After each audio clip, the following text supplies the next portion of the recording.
Hello मेरे प्यारों, I hope सब लोग बढ़िया होंगे। आज अभी जो लास्ट लेक्चर हम लोगों ने कंप्लीट किया था उसमें तो हम इस तरह से कंडीशंस ब्राइट डार्क फ्रिंज की आ गए थे। अब हमें कुछ चीज़ें समझनी हैं जिसमें कि हम समझेंगे कि भाई इंटरफेरेंस की कंडीशन क्या होती है, किन कंडीशंस की आवश्यकता होती है इंटरफेरेंस के लिए। तो हमारा अब जो अगला टॉपिक है वो है कंडीशंस फॉर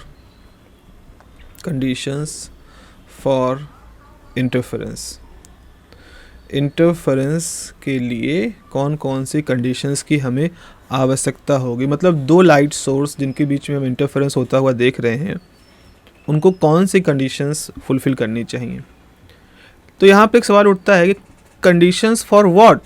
इंटरफेरेंस, सिर्फ इंटरफेरेंस नहीं, हम एक ऐसे इंटरफेरेंस की बात कर रहे हैं जो वेल डिफाइंड हो, जिसको ऑब्ज़र्व करना आसान हो, जिसकी स्टडी करनी आसान हो। तो हम चाहते हैं to get well defined observable, मतलब जिसका अध्ययन करा जा सके, observable interference pattern, well defined observable interference pattern. Following conditions are required. इस तरह are required, इस स्थिति के साथ हमको ये करना है। तो कंडीशंस फॉर इंटरफेरेंस, कैसा इंटरफेरेंस? जो वेल डिफाइंड हो, जिसको कोई ऑब्जर्व किया जा सके। मतलब हमने एक्सपेरिमेंट किया, बनाया, तो फिर हम अपने मित्र को लेके आए कि भाई देखो इंटरफेरेंस पैटर्न बन रहा है, तो वो भी आके देख रहा है, हाँ बिल्कुल बन रहा है। जितनी विड्थ हमने मेजर की उतनी उसने मेजर की। अब पता लगा कि हम बना के गए, तब तक आया, तब तक गायब हो गया, सस्टेन नहीं कर रहा है, तो फिर तो मामला बिगड़ जाएगा। तो हम इस तरह से चाहते हैं। तो पहला क्या है? पहला दूसरा तो नहीं, एक पहली जो शुरुआत में जिसे करते हैं, तो आप लिख सकते हो the two light sources must be monochromatic. Must भी CH होता है, मस्ट बी मोनोक्रोमेटिक। मोनोक्रोमेटिक का मतलब क्या होगा? इसका मतलब है कि वो जो दो लाइट वेव हैं they must emit light rays of same wavelength और सेम फ्रीक्वेंसी। मोनोक्रोमेटिक, देखो मोनोक्रोमेटिक जो वर्ड है ये दो वर्डों से मिलके बना है, जरा इसको समझ लें, ये थोड़ा सा इससे अलग चर्चा है। मोनो मतलब क्या होता है? केमिस्ट्री में आपने पढ़ा है कि मोनो जैसे जो वर्ड होते हैं ये सिंगल के लिए प्रीफिक्स होता है, और जो क्रोमेटिक है वो क्रोमा से मिलके बना है, और क्रोमा जो होता है वो कलर के लिए इस्तेमाल होने वाला वर्ड है। तो मोनोक्रोमेटिक मतलब होता है सिंगल कलर। अब आपने ये भी पढ़ा है कि violet, indigo, blue, green, yellow, orange, red, ये 7 कलर होते हैं। वायलेट जो होता है जिसका वेवलेंथ होता है सबसे कम होता है, और जो रेड होता है उसका वेवलेंथ सबसे ज़्यादा होता है, मतलब लगभग 7000 एंगस्ट्रॉम और लगभग 4000 एंगस्ट्रॉम की ये रेंज में हम मान सकते हैं। तो जनरली जो कलर होता है लाइट के केस में, इस कलर को हम उसकी वेवलेंथ से रिप्रेजेंट करते हैं। तो आप ये कह सकते हो कि मोनोक्रोमेटिक लाइट क्या होती है? मोनोक्रोमेटिक लाइट वो लाइट होती हैं जो कि सिंगल वेवलेंथ की लाइट को एमिट करें, एक ही वेवलेंथ उसके अंदर होना चाहिए। अब यहाँ पर एक चीज़ आपको जाननी ज़रूरी है कि प्रैक्टिकली लेज़र्स वगैरह हैं जो कि इस मोनोक्रोमेटिसिटी के काफ़ी करीब होते हैं। जनरली जब आप लोग लैब में इस्तेमाल करते हो तो आप सोडियम लैम्प का इस्तेमाल करते हो।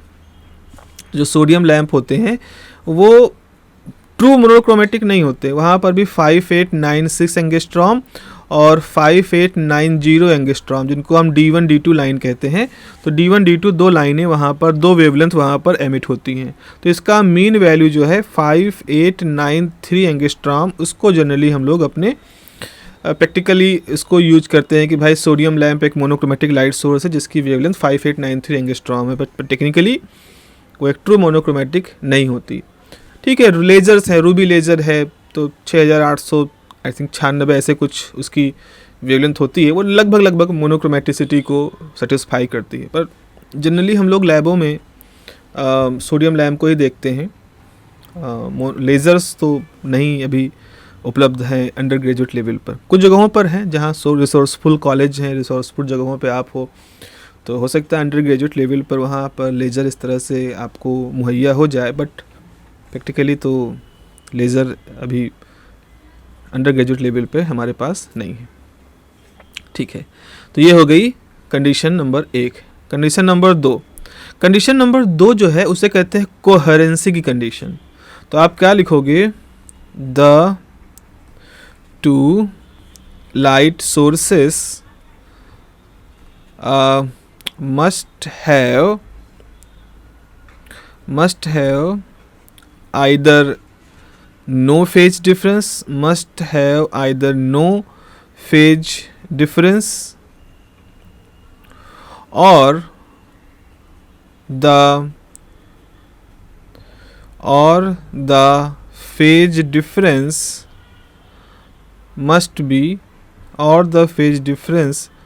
must be constant. किसके साथ में, विद रिस्पेक्ट टू टाइम। तो इस तरह के जो सोर्स होते हैं, these light sources are called coherent sources. इनको हम नाम देते हैं कोहेरेंट सोर्सेस। कोहेरेंट सोर्सेस को अभी हम लोग पढ़ेंगे आगे, थोड़ा सा मेच्योरिटी और हो जाए, थोड़ा सा और चीज़ें समझ लें, फिर टॉपिक ख़त्म करते करते हम coherency, temporal coherency, spatial coherency, इन सब चीज़ों को थोड़ा सा और डिस्कस करेंगे। और फिर वहाँ पर हम मोनोक्रोमेटिसिटी को भी एक नए तरीके से सीखेंगे। तो हाल फिलहाल अभी के लिए आप समझ लें कि अगर 2 वेव्स हैं जिनमें इंटरफेरेंस हो रहा है, तो जैसे मान लो हमारे पास सपोज़ एक वेव इस तरह से है, ये एक वेव है, वेव नंबर 1 है, और एक दूसरी वेव है जो बिल्कुल इस तरह से है। हमेशा जितनी देर तक आप देखते हो ये बिल्कुल लगभग एक जैसी है। तो ये एक वेव है, ये 2 वेव है, लेकिन देखो हर पॉइंट पर इनकी फेज का एक ही साथ रिलेशन है, एक जैसा रिलेशन है। तो जिस समय ये पीक है, इस समय इसका भी पीक है, जिस समय इसका ट्रफ है, उस समय इसका भी ट्रफ है, दोनों क्रस्ट साथ, दोनों के ट्रफ साथ है। तो इन दोनों वेव्स को हम मोनोक्रोमेटिक कहते हैं। फॉर इंस्टेंट मान लीजिए थोड़ी देर के लिए आपके पास एक वेव इस तरह से है, एक वेव ये है और एक दूसरी वेव है। तो कुछ मार्कर बना लेते हैं हम यहाँ पर, इस तरह से मान लो कुछ मार्कर बना लेते हैं। और अब हम कहते हैं कि हमारी जो दूसरी वेव है वो इस तरह की है।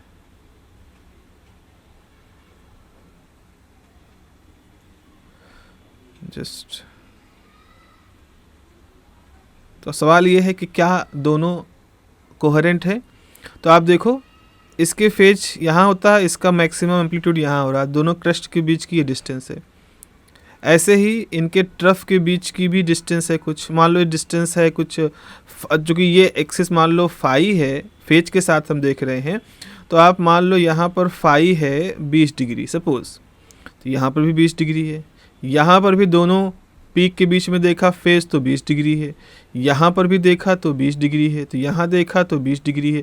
तो आप क्या देख रहे हो कि पहले वाले केस में तो फेज दोनों एक साथ हो रहा था, तो फेज डिफरेंस इनका 0 था, लेकिन यहाँ पर जो फेज डिफरेंस है वो 0 नहीं है, लेकिन जो भी है वो कांस्टेंट बना हुआ है। तो अगर इस तरह की कंडीशन भी हो रही है तो भी हम इनको कोहेरेंट कहेंगे। तो ये भी कोहेरेंसी कंडीशन है जब फेज डिफरेंस हमारा 0 होगा, और ये भी कोहेरेंसी कंडीशन है जब फेज डिफरेंस हमारा कुछ कांस्टेंट होगा। तो आपने यहाँ लिखा है आइदर नो फेज डिफरेंस, या तो फेज डिफरेंस हो ही ना, या phase difference must be constant. अगर है तो वो कांस्टेंट होना चाहिए। फंसेगा मामला कब? फंसेगा तब जब ये फेज डिफरेंस के साथ आगे पीछे होना शुरू हो जाए। जैसे मान लो ये हमारी वेव, एक वेव है हमारी ये, ओके, ये हमारी एक वेव है, और फिर हमने एक दूसरी वेव इसके साथ ले ली, तो हमारी ये दूसरी वेव है।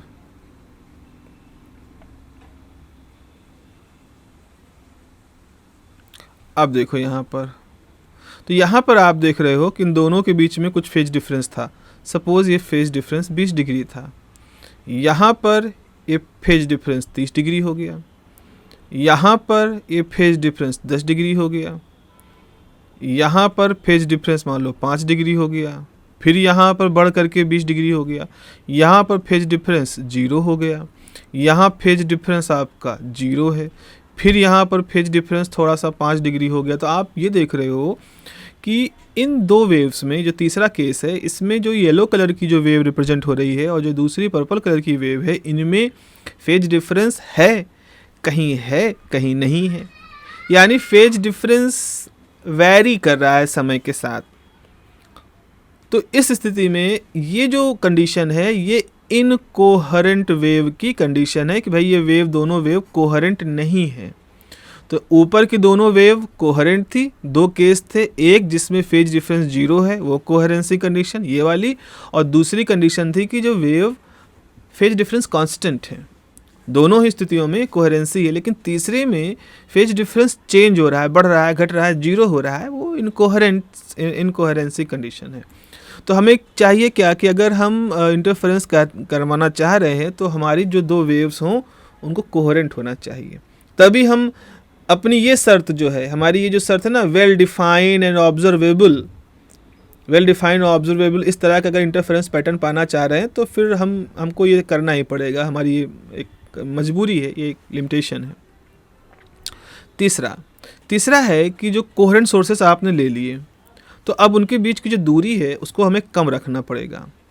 इसको कम रखने से क्या होगा, पर्दे पर जब इंटरफेरेंस फ्रिंजें बनेंगी तो वो इंटरफेरेंस फ्रिंजें जो होंगी वो इतनी मोटाई की होंगी, उनकी विड्थ इतनी होगी कि आप उनको ठीक से मेजर कर पाओगे और ठीक से देख पाओगे। अगर आपने दो सोर्सेस को बहुत पास रखा, बहुत मतलब आप क्या कह सकते हो कि अगर उनको दूर कर दिया, अगर दूर कर दिया, डी को बढ़ा दिया, तो जो फ्रिंजें बनेंगी ना बहुत पतली पतली बनेंगी, बिल्कुल मर्ज, आपस में एकदम चिपकी हुई। तो हम बहुत अच्छे आईपीस की हेल्प से भी उसको फिर देख नहीं पाएंगे। तो तीसरी शर्त यहाँ पर ये है, थर्ड कंडीशन ये है कि द सेपरेशन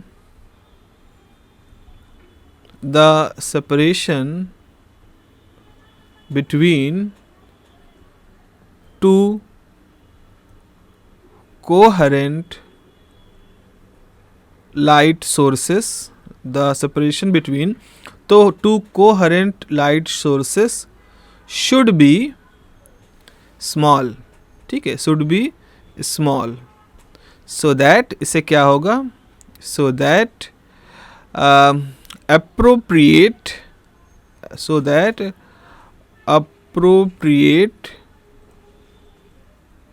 width of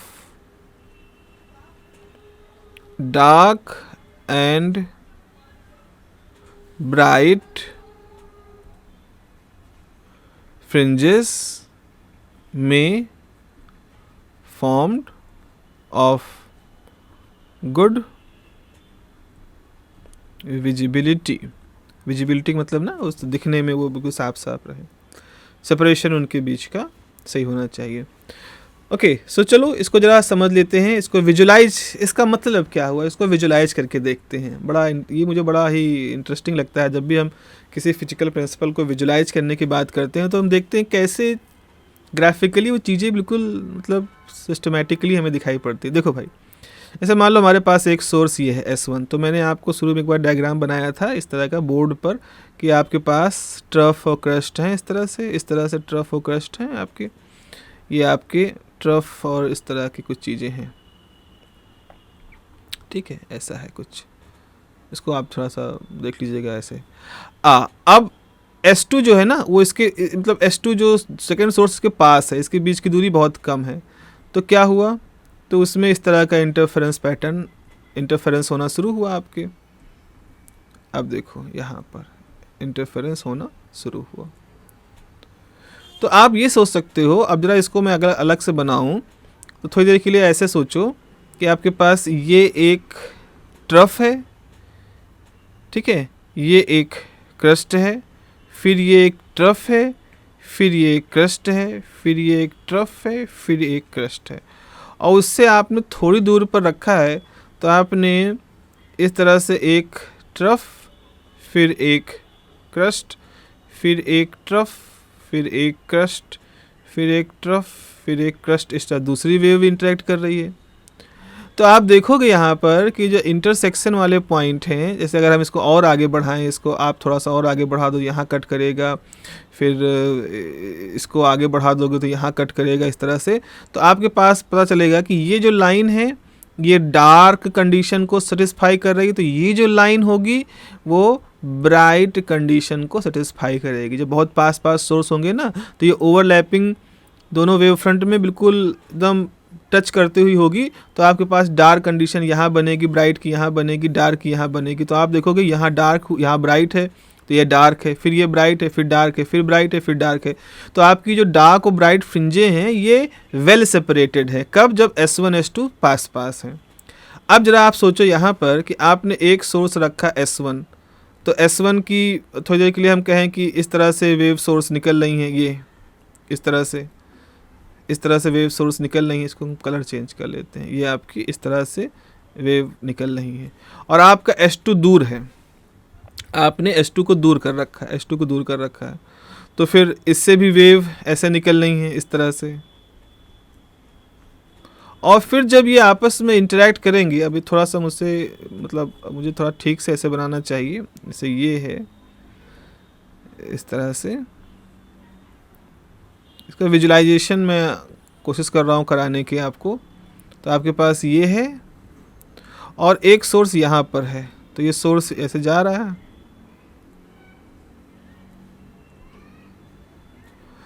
तो ऐसे मतलब दूर है ना, तो जब दूर हुआ तो उस हिसाब से आपके कट पॉइंट आपके पास ऐसे आ रहे हैं इस तरह से। आई होप आप इस चीज़ को थोड़ा सा समझ पा रहे होंगे। तो अब देखो यहाँ पर अगर ये जो लाइन है, ये लाइन अगर ब्राइट की है तो इसके जस्ट बगल में ये जो लाइन है ये डार्क की होगी। फिर अगर हम थोड़ा सा देखें, ये लाइन अगर थोड़ा सा ठीक बनाते तो ये ब्राइट की होती, तो फिर उसके जस्ट बगल में ये लाइन डार्क की होती। तो यहाँ पर क्या होता है, ब्राइट डार्क, ये सारी फ्रिंजें बहुत पास पास बनती। तो सिर्फ S1 S2 के बीच की दूरी को बढ़ा देने से यहाँ पर जो लाइनें हैं वो नियर आ जाती हैं, वो बहुत पास पास हो जाती हैं। अगर इनके बीच की दूरी कम कर देते हैं तो लाइनें जो फ्रिंज बनती हैं, इंटरफेरेंस पैटर्न की जो फ्रिंजें हैं वो पर्दे पे जब बनती हैं तो दूर दूर बनती हैं। तो ये तो कुछ ग्राफिकल सा तरीका हुआ इनको समझने का। अभी हम लोग जब डेरिवेशन करेंगे, विड्थ ऑफ इंटरफेरेंस फ्रिंजें निकालेंगे, तो हम देखेंगे कि इस चीज़ को हम मैथमेटिकली भी देख सकते हैं। वहाँ फ्रिंज विड्थ और जो सेपरेशन बिटवीन द सोर्सेस होगा उनमें इनवर्स रिलेशन होगा। आप 12th में पढ़ा होगा कि जो फ्रिंज विड्थ होती है बीटा, वो 1/2D, अगर 2D सेपरेशन है उसके रेसिप्रोकल होता है। यानी अगर सेपरेशन को आप बढ़ाओगे तो जो फ्रिंज विड्थ है कम होगी। फ्रिंज विड्थ कम होने का मतलब फ्रिंजें पतली पतली बनेंगी और फिर उनको इंडिपेंडेंटली ऑब्जर्व करना बड़ा मुश्किल हो जाएगा। ठीक है, ये हो गया। चलिए अगली शर्त है हमारी। अगली शर्त क्या है कि हमारे पास जो सोर्स है, जैसे हमने यंग एक्सपेरिमेंट में क्या था, आपने यहाँ सोर्स लिया S1, यहाँ सोर्स लिया S2, और इससे मान लो D दूरी पर एक स्क्रीन रखा है। ये स्क्रीन है जहाँ पर आप इंटरफेरेंस पैटर्न को देख रहे हो। तो सवाल ये है कि ये दूरी ज़्यादा होनी चाहिए कि कम होनी चाहिए। तो इसका आंसर है कि D जो है हमारा लार्ज होना चाहिए। आपको सोर्सेस से स्क्रीन को दूर रखना चाहिए। D दूरी पर D शुड बी लार्ज। अगर D लार्ज होगा तो क्या होगा, तो उस समय यहाँ पर जो फ्रिंजें बनेंगी वो वेल सेपरेटेड होंगी, दूर दूर बनेंगी, जैसा कि पिछले केस में। तो सोर्सेस को पास पास रखो और सोर्स से स्क्रीन को दूर रखो, ये एक कंडीशन है। तो आपने लिखा the separation of screen from the light sources. और कैसे लाइट सोर्सेस हैं, monochromatic. From the light sources must be large, इतना भी दूर नहीं कि वहाँ तक लाइट इंटेंसिटी उसकी डिम हो जाए, must be large enough so that the width of fringes, so that the width of fringes increases and they are seen clearly. ठीक है, सेपरेशन जो हो स्क्रीन से वो लार्ज होना चाहिए, लाइट सोर्सेस और स्क्रीन के बीच की दूरी लार्ज होनी चाहिए, पर्याप्त मात्रा में लार्ज हो। इसकी वजह से जो विड्थ ऑफ फ्रिंजेस होंगी वो बढ़ जाएंगी और हमें साफ साफ दिखाई पड़ेंगी। ये हो गया हमारा पांचवा। अब आ गई हमारी पांचवी कंडीशन। पहली कंडीशन में हम मोनोक्रोमेटिसिटी बता ही चुके हैं, दूसरी कंडीशन में कोहेरेंसी बता चुके हैं, तीसरे में हमने कहा दोनों सोर्सेस को सेम डिस्टेंस कम होनी चाहिए, पर्दे से दूरी ज़्यादा होनी चाहिए। अब पांचवी कंडीशन के रूप में आप लिख सकते हो कि the amplitude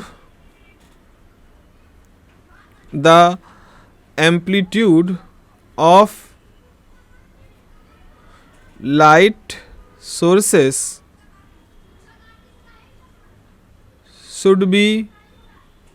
should be same और नियरली सेम। या तो एम्पलीट्यूड जो हो लाइट सोर्सेस का वो बराबर हो, ना बराबर हो तो लगभग बराबर हो। अगर बिल्कुल बराबर है तो हम ब्राइट को बिल्कुल 4A स्क्वायर इंटेंसिटी का पाएंगे, एकदम चमकदार 4A स्क्वायर, और जो डार्क होगा वो 0 इंटेंसिटी का होगा। तो सबसे अच्छा हमारा कंट्रास्ट, सबसे अच्छा पैटर्न दिखेगा। ब्राइट बिल्कुल ब्राइट है, डार्क बिल्कुल डार्क है। तो ये तब हो पाएगा जब इंटेंसिटी दोनों के एम्पलीट्यूड जब सेम हो, नहीं तो थोड़ा सा अगर सेम नहीं है तो लगभग सेम होने चाहिए। छठी कंडीशन के रूप में हम ये कह सकते हैं कि the state of polarisation of both the interfering waves, जो वेव्स इंटरफेयर कर रही हैं, so the state of polarisation of both the interfering waves should be same. तो ये थोड़ा सा इस चीज़ को हम अभी रोक रहे हैं, इसके बारे में डिस्कशन अभी नहीं कर रहे हैं। हम ये कहेंगे कि अगर हम लीनियरली पोलराइज लाइट ले रहे हैं एक, तो दूसरे को भी लीनियरली पोलराइज लाइट लेंगे। अनपोलराइज लाइट में भी इंटरफेरेंस आराम से हो जाता है, तो हर समय वो, चूँकि अनपोलराइज लाइट में कोई ना कोई पोलराइजिंग स्टेट दूसरे वाले की पोलराइजिंग स्टेट के से मैच कर जाएगी, तो वहाँ पर आराम से इंटरफेरेंस हो जाता है। लेकिन अगर हम बाकायदा दो पोलराइज लाइट ले रहे हैं और फिर उनमें इंटरफेरेंस करा रहे हैं, तो ऐसे स्थिति में हमें उनकी देखना पड़ेगा दोनों का पोलराइजेशन एक जैसा हो, यानी कि एक सर्कुलरली, एक लीनियरली, एक इलिप्टिकली, एक सर्कुलरली, इस तरह से नहीं, they should have same polarisation state. अब इस जगह से एक बड़ा अच्छा सा नियम निकलता है जिसको पंचरत्नम फेज कहते हैं। पंचरत्नम हमारे भारतीय एक वैज्ञानिक थे, और ईश्वर की क्या कहें माया देखिए कि रामानुजन की तरह से वो भी 35-36 साल की उम्र में ही दुनिया को अलविदा करके चले गए। तो रामानुजन का जितना भी नाम आप सुनते हैं, ये सिर्फ 36 साल के एक युवा थे तभी वो दुनिया को छोड़ के चले गए। तपेदिक से ग्रस्त थे और उसको हम ट्यूबरकुलोसिस कहते हैं, टीबी की बीमारी की वजह से। कुछ ऐसा ही पंचरत्नम के साथ भी हुआ, वो भी 35-36 साल की उम्र में चले गए दुनिया से। लेकिन जो पंचरत्नम फेज एक टर्म उन्होंने खोजा था, उसकी खोज के दौरान, वो खोज कब की थी, जब उन्होंने इंटरफेरेंस की स्टडी कर रहे थे पोलराइजिंग लाइट के साथ। काफ़ी समय तक उनकी रिसर्च पड़ी रही ऐसे ही, और फिर बाद में एक विदेशी शायद ब्रिटिश फिजिसिस्ट हैं बेरी ने एक फेज खोजा, बेरी फेज कहते हैं जिसको, क्वांटम मैकेनिक्स में उसका बड़ा योगदान है। और बाद में जब लोगों ने और अध्ययन किया तो पाया कि ये तो पंचरत्नम की डिस्कवरी, जिसको रीडिस्कवर किया गया है एक तरह से। मतलब कुछ लोग इसको मानते हैं कि हाँ ऐसा ही हुआ है, कुछ लोग कहते हैं नहीं बिल्कुल नई चीज़ है, तो वो तो मत हो सकते हैं। तो इस प्रकार से हम आखिरी कंडीशन के रूप में पढ़ते हैं कि the state of polarisation of both the interfering waves should be same. अब इसमें एक अंडरस्टूड कंडीशन है कि दोनों वेव्स की डायरेक्शन एक होनी चाहिए। मतलब ये सारी चीज़ें होनी यहाँ बैकअप में चलना चाहिए कि हाँ भाई दोनों वेव एक ही दिशा में जा रही हैं। ऐसा नहीं कि एक लेफ्ट में जा रही है, एक पूरब में जा रही है, एक पश्चिम में जा रही है, तो भले कोहेरेंट हो जो भी हो वो इंटरफेयर ही नहीं करेंगी, उनका क्षेत्र कॉमन होना चाहिए। अब जरा आप समझ लें कि इसमें जो ये वेव्स हैं, ये जो कंडीशंस हैं, इनकी इंपॉर्टेंस क्या क्या है। तो हमारे पास जो कंडीशन नंबर फर्स्ट और सेकंड कंडीशन है, ये कंडीशन जो है इसको हम कहेंगे सस्टेन इंटरफेरेंस की कंडीशन है। अब जरा यहाँ पर हम एक नोट करके लिख लेते हैं कि ये जो कंडीशंस हैं तो इसमें आप लिख सकते हो कि the condition 1 and 2 is important for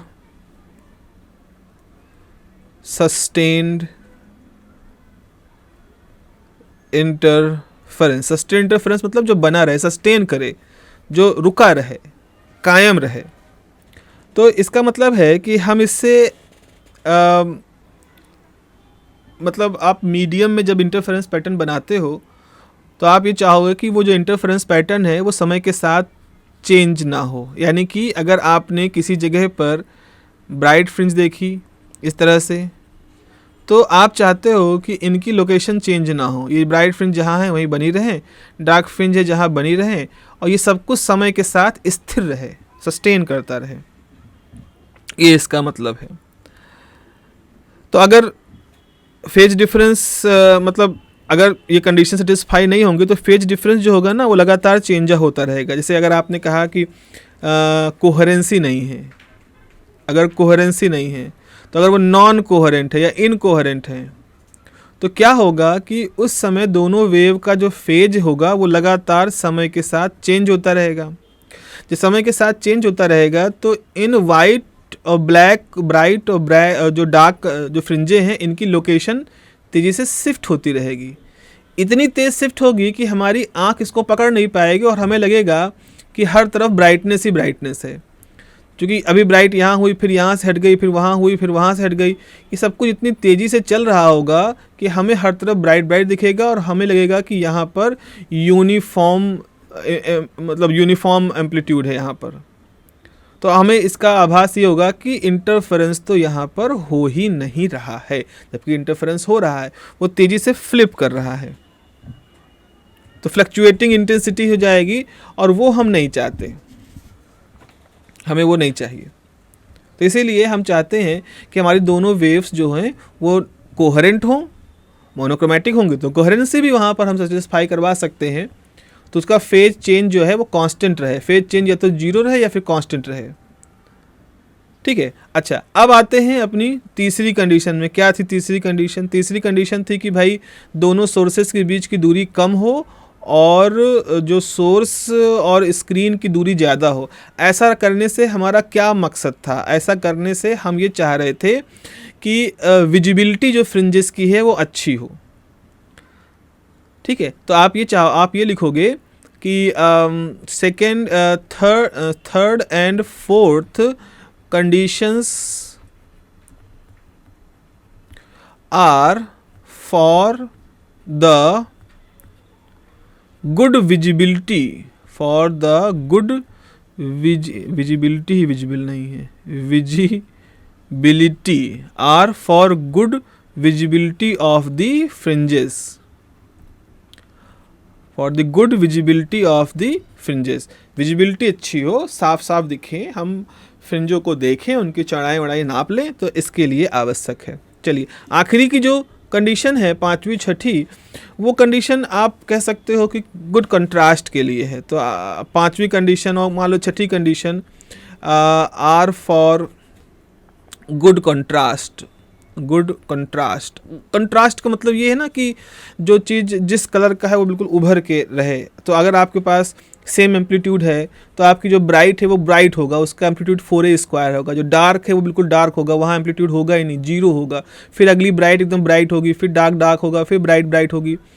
तो ये दूर दूर है, चौड़ी चौड़ी हैं, तो उनको दिख रही हैं साफ साफ, और चमकीली हैं, चमकीला खूब चमकीला है, डार्क बिल्कुल डार्क है। तो हमारे लिए ये सही है। अब सोचो आपके पास, अगर आप सोचो ऐसा है कि येलो कलर है, कहीं पे बिल्कुल येलो कलर है इस तरह से, उसमें हमने एक लाइन खींची कि गाढ़ी है, एक लाइन हल्की है, फिर एक लाइन हल्की है, फिर एक लाइन गाढ़ी है। अब आपसे कह रहे हैं बताओ इस बैकग्राउंड में गाढ़ी लाइन और हल्की लाइनों के बीच की दूरी गिनो, जबकि ये बहुत पास पास हैं। तो चूँकि बैकग्राउंड पीछे ऑलरेडी येलो कलर का है, उसमें हमने लाइनें खींच दी हैं, तो बहुत मशक्क़त करके कुछ कर तो जाएंगे, बट हम हमेशा यहाँ पर एरर की चांस रहेगी कि शायद एरर हो जाए।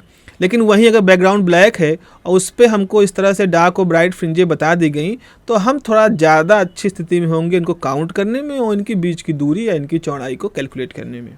ये एक प्रैक्टिकल आपका अनुभव हो सकता है, आप देख समझ सकते हो इस चीज़ को। तो इस तरह से हम कंट्रास्ट को अच्छा रखना चाहते हैं।